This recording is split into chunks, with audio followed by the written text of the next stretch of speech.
मैं अपने प्यारे साथियों का, अपने पुत्रों, अपने भरावां का, अपनी वड्डी बहन का, अपने कोलीग का मैं बड़ी शुक्रगुजार हाँ जिन्होंने इन्ना वालेहाना इस्तकबाल दिता। इन्ने चिर के बाद मैं वापस आई हाँ और मेरी मैं हाज़री इस वास्ते सी क्योंकि मेरे घर के, मेरी फैमिली के कुछ काम सन जिहड़े कि असैम्बली मुंतकिल होने तो बाद, तहलील होने तो बाद मेरा फर्ज बनता सी कि मैं उन्हें देख लवां, लेकिन हर दम अल मोहसिन ग्रुप असैम्बली तहलील होने तो बाद भी अल मोहसिन मुगेली शेरगढ़ के मौजूद रहा और मुश्ताक, इमरान, असगर, बिलाल, बाकी साथी सारे उत्थे हाजिर रहे और कभी भी ऐसा नहीं होया कि किसी का कोई काम हो असी लबैक ना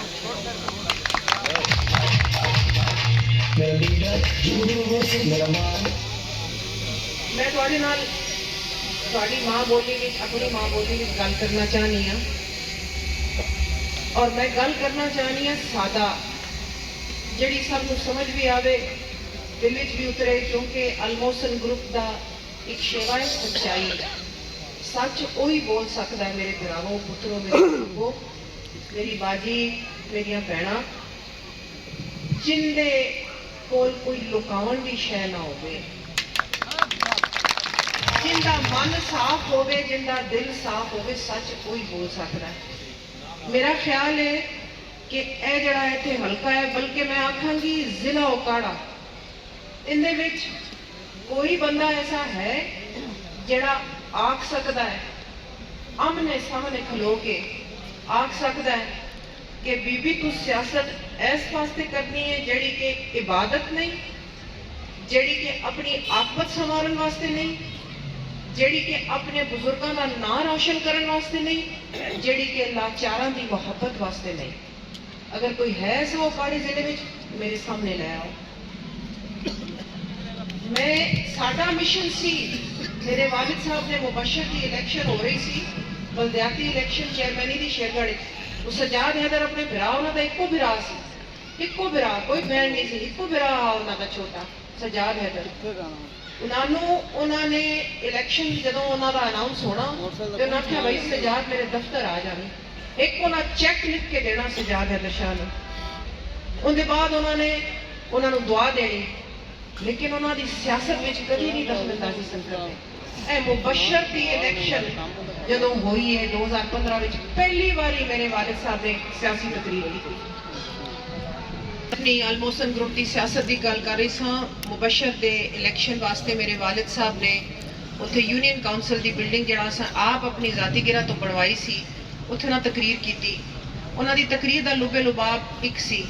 उन्हें आख्या साडा कम पनीरी लाना, पनीरी ला,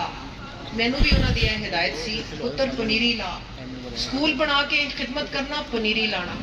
सेहत मुहैया करना पनीरी लाना। मेरे नानके सैयद सर मरातब अली शाह जिन्हां जदों तकसीम हुई पहले 6 महीने अपनी गिरह तो मुहम्मद अली जिन्हां नूं 6 महीने सारी पाकिस्तान दी सिविल सर्विस दी अपनी गिरह तो तनख्वाह दी, पनीरी ला, पनीरी लाई, पनीरी लाई। सैयद बाबर अली शाह मेरे मामू, खुदा उन्होंने हमेशा सलामत रखे, उन्होंने लम्स यूनिवर्सिटी बनाई जिहड़ी एक यूनिवर्सिटी पाकिस्तान दी जिंदी डिग्री नूं हार्वर्ड यूनिवर्सिटी, कैम्ब्रिज यूनिवर्सिटी भी तस्लीम कर दी, पनीरी लाई, सनता लाइया, पैकेजेस ग्रुप लाया, नेस्ले पाकिस्तान इच मल्टीनेशनल्स लेके आए, मिचल्स फ्रूट फार्म बनाया, IGI बनाया, इंटरबैंक बनाया, हॉस्ट फार्मास्यूटिकल्स बनाया, टेट्रा पैक बनाया, की कीता जॉब्स मुहैया कीतियां, पनीरी लाई, पनीरी लाई, मैं पनीरी लाई अल मोहसिन ग्रुप दी लाई अपने माँ बाप की दुआ दे नाल। अज उस पनीरी चो साएदार रुख बने ने, ए मुंडा, ओ छोर, ओ मेरा पुत्र, ए मेरी बहन, ए बच्ची, जिन्हां ने इंशाअल्लाह कल नूं तनावर दरख्त बन के ते आवाम नूं छां देनी है। मैं होवां या ना होवां, ए मौरूसी सियासत ए कोई कारोबार नहीं, ए नहीं कि जी आओ लियाओ ठेके ते अपनी लो विचों कमीशन ते बनाओ अपनी टफ टाइल की फैक्ट्री ते कब्जा करो फलाने और लाट दे उत्ते ते फिर उन्होंने किसी गरीब को ला लवो और उनके चंद टुकड़े पैसे दे के ते अपनियां जमीनां बनाओ। ए लोकां दे पल्ले कख भी नहीं सी ਜਦੋਂ ਇਹ ਬਣਨੇ ਸ਼ੁਰੂ ਹੋਏ ਨੇ ਸਿਆਸਤ ਵਿੱਚੋਂ ਇਹਨਾਂ ਨੇ ਕਮਾਈਆਂ ਤੁਹਾਡਾ ਹੱਕ ਮਾਰ ਕੇ ਇਹਨਾਂ ਨੇ ਆਪਣੀ ਜਾਇਦਾਦਾਂ ਬਣਾਈਆਂ ਆਵਾਜ਼ ਕਰਨੀ ਆ ਤਵੱਜੋ ਦੀ ਤਲਬਗਾਰ ਆ ਸੋ ਸਿਆਸਤ ਸਾਡੇ ਵਾਸਤੇ ਮੇਰੇ ਵੱਡਿਆਂ ਵਾਸਤੇ ਚਾਚਾ ਸਜਾਦ ਹੈਦਰ ਮੇਰੇ ਵਾਲਿਦ ਸਾਡਾ ਖਾਨਦਾਨ ਅੱਲਾ ਨੇ ਸਾਨੂੰ ਇੰਨਾ ਨਵਾਜ਼ਿਆ ਹੈ ਕਿ ਸਾਨੂੰ ਹੁਣ ਸਾਡੀ ਜ਼ਿੰਦਗੀ ਦਾ ਮਕਸਦ ਹੈ ਕਿ ਅਸੀਂ ਵਾਪਸ ਦੇਵੀਏ ਆਪਣੀ ਆਕਬਤ ਸੰਵਾਰੀਏ ਆਪਣੇ ਵੱਡਿਆਂ ਦਾ ਨਾਂ ਰੋਸ਼ਨ ਕਰੀਏ ਮੇਰੇ ਵਾਲਿਦ ਸਾਹਿਬ ਰਈਸ ਇਬਨ ਰਈਸ ਲੇਕਿਨ ਦਿਲ ਵਿੱਚ ਫਕੀਰੀ ਸਜਾਦ ਹੈਦਰ ਦੇ ਦਿਲ ਵਿੱਚ ਫਕੀਰੀ ਸੀ ਔਰ ਉਹੀ ਖੂਨ ਹੈ ਜਿਹੜਾ ਮੇਰੀ ਰਗਾਂ ਵਿੱਚ ਦੌੜਦਾ ਹੈ ਇਸੇ ਵਾਸਤੇ ਮੈਂ ਤੁਹਾਡੇ ਵਿੱਚ ਹਾਜ਼ਰ ਹੋਈ ਹਾਂ ਇਹ ਆਖਣ ਵਾਸਤੇ ਕਿ ਇਸ ਬੱਚੇ ਦੀ ਤੁਸੀਂ ਸਪੋਰਟ ਕਰੋ ਇਹ ਤੁਹਾਡੇ ਵਿੱਚੋਂ ਹੈ मैं एक शेर पढ़ांगी एक बाबा एक कलाम दा रात अंधेरी घुम्मड़ घेरी नदी ठाठा मारे ओ दिलां दा हाल की जानन जेड़े रान नदी किनारे तुहाडे हाल दिलां दा हाल नहीं जानदे ओ तुहाडे दिलां दा हाल नहीं जानदे अल्लाह दी मेहरबानी नाल असीं जानने असीं 15 साल खिदमत करके एक शख्स नूं एक बंदे दी शक्ल पछाण के उनदा दुख समझ के असीं तुहाडे विच है अज जेड़े मैंने साथियां ने मेरा इस्तकबाल कीता है जोड़ियां नहरां ते जदों उन्होंने मैनूं हार पाए ने यकीन मनो ला इलाहा इल्लल्लाह मुहम्मद रसूलुल्लाह मैनूं हर बंदे दी अखां विचों प्यार झलकदा होया नजर आया और मैनूं भी पता है कि क्यों बंदा मेरे नाल प्यार करता है मैं दसनी मैनूं पता है कि अजीम कंबो मेरे नाल प्यार क्यों करता है मैनूं पता है इस गल दा कि जदों उहदा प्यो मारिया गया ते 302 दा पर्चा नहीं सी कोई रजिस्टर करन दा तैयार मैनूं पता है और उस तो पहले भी जो जुल्म होए मैनूं पता है कि बारकल्लाह अवान क्यों मैनूं आके माला पा गया और प्यार नाल क्योंकि जदों उनकी कसूर चोरी हुई तो कसूर डीपीओ ने सारी चोरी वापस कराई और उन्होंने मुलजम भी फड़े और बारकल्लाह नूं इज्जत भी दी मैनूं पता है कि अल्लाह वसाया बलोच जदों मैनूं फोन करता है तो मुहब्बत नाल गल करता है तो मैनूं पता है क्यों करता है मैनूं पता है कि उनका 8 साला बच्चा जिहड़ा नाबीना होने के खतरे सी जिन्हों कोई पुछण वाला नहीं सी मैं लंदन विच सां और उन्होंने 3 महीने के बाद डेट मिल रही सी ऑपरेशन की और मैं जब स्पेशलिस्ट नाल गल की उन्हें कहा मैडम अगर इसके 5 दिन के अंदर अंदर ऑपरेशन आंख का ना हुआ तो ये सारी जिंदगी के लिए नाबीना उनका हिक्का पुत्र और उनका ऑपरेशन अगले दिन होया ए अल्लाह दियां मेहरबानियां ने क्योंकि जिंदा दिल साफ होवे उनदे वास्ते राह बनांदा है उनदे वास्ते रास्ते आसान करता है ऐसे वास्ते उन्हें मैनूं इन्नी इज्जत दी तुहाडे दिलां विच प्यार पाया मैनूं पता है कि मेरा भरा अली अहमद फुल्लरवन जिहड़ा इत्थे बैठा है कि मैनूं कितना प्यार करता है मैनूं बाजी आदा है मैनूं बहन सकता है मैनूं पता है कि जदों उन्हां दे उत्ते कातलाना हमला होया ते उसे वेले कमिश्नर साहिवाल आरपीओ साहिवाल नूं मजबूरन हस्पताल पहुंच के एंबुलेंस इकट्ठी करके उन्होंने तीमारदारी करके उन्होंने फौरन जिन्हें हस्पताल मुंतकिल करना पिया और सैकटरी हेल्थ नू मलिक अली अहमद फुल्लरवन वास्ते सारी एक्सपर्ट की टीम हाजिर करनी पई मैं लंदन सा ए नहीं होंदा जदों बंदा वादा करे जदों बंदा एक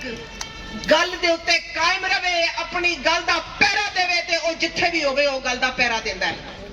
मैं मुश्ताक दे नाल हां मुश्ताक मेरा कैंडिडेट है मैं मुश्ताक दी कंड भरनी है ऑलमोस्ट ग्रुप उनकी कंड भरदी है ते तुहाडे वास्ते करने है सब कुछ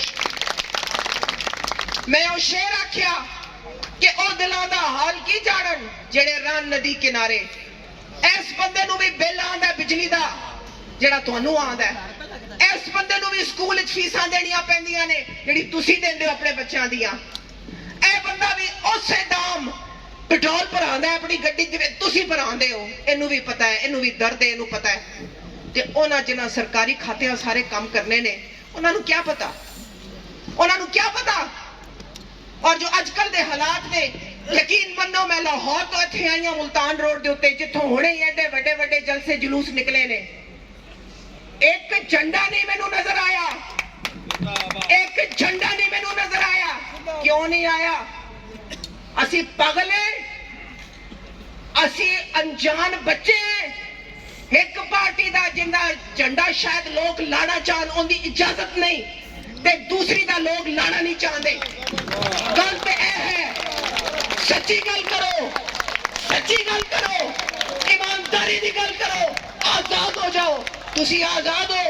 आजाद हो जाओ। मैं उकाड़े जिले नूं कहनी आ, हर जगह आजाद खलोवो, अपने लोगों की खिदमत करो, किसे तो नहीं डरना,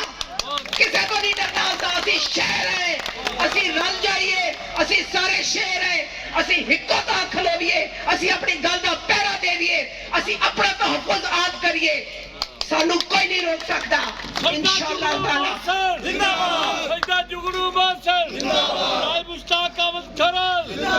मैं तुहाडी बड़ी मशकूर हाँ कि तुसी मैनू इन्नी इज्जत अफजाई की मेरी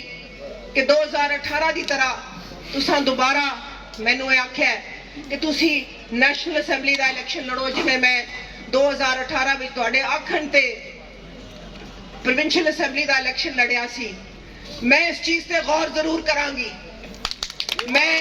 इस चीज से गौर जरूर करांगी। मैं हल्का फिरांगी, मैं अपना जिला उकाड़ा फिरांगी, मैं वेखांगी कि केड़ा केड़ा है जेड़ा के ईमानदार अवाम दोस्त कैंडिडेट है, जेड़ा आजाद खलोना चाहे। मेरी तहफ्फुज, मेरी छतरी उनके वास्ते हाजिर है, हाजिर है। तुसी उकाड़े जिले दे विच नवी रीत रखो, तुसी नवी रीत रखो। ऐ धरती है, ऐ बीबी बेनजीर शहीद दा लाड़काड़ा गिणिया जांदा सी। इसनू अज भी तुसी सारे मीडिया ते दुनिया में राय जोवे कि जिले उकाड़े ने एक नवी रीत रखी। की रीत रखी कि असी बेगैरत नहीं, असी अनजान नहीं, सानू सब पता है। असी उन्होंने ही दोबारा वोट पाना जिन्हां ते साडे उत्ते महंगाई दा अजाब ढाया है। असी डंगर है कि असी उन्होंने दोबारा वोट पाइए तो आखन के चलो जी इन्हां ते परवाह कोई नहीं, इन्हां ते होर बोझ पा दियो। नहीं, असी अपना इतराज विखावांगे कि साडा इतराज है कि तुसी साडे नाल सलूक नहीं कर सकते। दूसरी गल, जेड़ियां पार्टियां उन्हां लोकां नूं सिर्फ टिकट वंडन जेड़े के कोई वडेरे होण या उन्हां दी अखां विच साहिबे हैसियत होण या ओह होण जिन्हां नूं एक आदत उन्हां नूं पई है कि दिंदे जाण और ए ना वेखण कि इस वेले जिन्नी को आवाम पई पिसदी है पाकिस्तान की तारीख विच पहले कदी नहीं होया। उन्हां नूं रिलीफ ना दे सकण ओ लोग, उन्हां नूं दोबारा मुंतखब करन, असीं उन्हां नूं रद्द करांगे। असीं उन्हां लोकां नूं रद्द करांगे। असीं सारे पाकिस्तान नूं विखावांगे जिला उकाड़ा कि असीं बागैरत लोग हैं, असीं बागैरत बाइज्जत लोग हैं। असीं डिक्टेशन नहीं लवांगे, असीं अपना फायदा वेखांगे, असीं आजाद हैं। नस्रुम मिनल्लाहि व फतहन करीम। जिंदाबाद।